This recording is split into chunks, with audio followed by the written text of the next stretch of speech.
السلام علیکم. I hope کہ آپ سب لوگوں کی اچھی صبح بخیر ہو.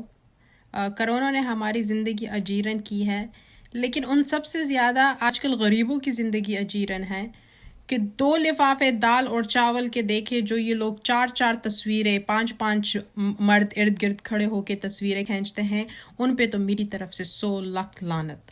یہ کس قسم کا کنٹریبیوشن ہے؟ یہ کس قسم کا صدقہ ہے؟ جب آپ صدقہ کرتے ہو تو ایسے دو کہ ایک ہاتھ سے دوسرے ہاتھ کو بھی پتہ نہ لگے. اگر آپ لوگ صرف یہ بتانے کے لیے ویڈیو بناتے ہو کہ شاید آپ کو چیریٹی ملے، آپ کو یہ ملے، تو ایٹ لیسٹ اس بندے کے منہ پہ ایک ایموجی یا کچھ تو کور کرو.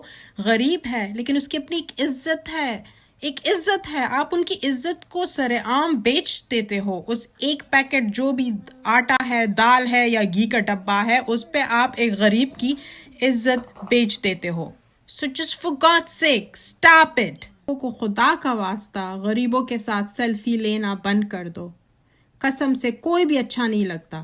جتنا اگر تم لوگ کو اگر یہ سوچ میں آتی ہے نا کہ میں تو سیلفی لے کے بڑا نیک بن رہا ہوں، اچھا بن رہا ہوں، آپ یقین کریں ایک عام انسان جب ہم وہ تصویریں دیکھتے ہیں نا، ہم آپ پہ لعنت بیچتے ہیں، تو آپ کی جو نیکی ہے وہ دریا میں چلی جاتی ہے. جب ہم آپ کی سیلفیاں غریبوں کے ساتھ دیکھتے ہیں نا راشن دیتے وقت، تو ہمیں آپ کی شکل گدے کی طرح نظر آتی ہے. اس میں ہمیں آپ کی کوئی اچھائی نظر نہیں آتی. آپ کا جو یہ گدے والا منہ ہے نا، وہ ہمیں صرف نظر آتا ہے.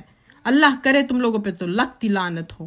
کچھ ایسے شریف لوگ بھی ہیں جو کہ بالکل ہی چپ چاپ جا کے غریبوں کی مدد کرتے ہیں. ان سے کچھ سیکھ لو. خدا کا واسطہ، خدا کا خوف کرو، بے غیرتوں.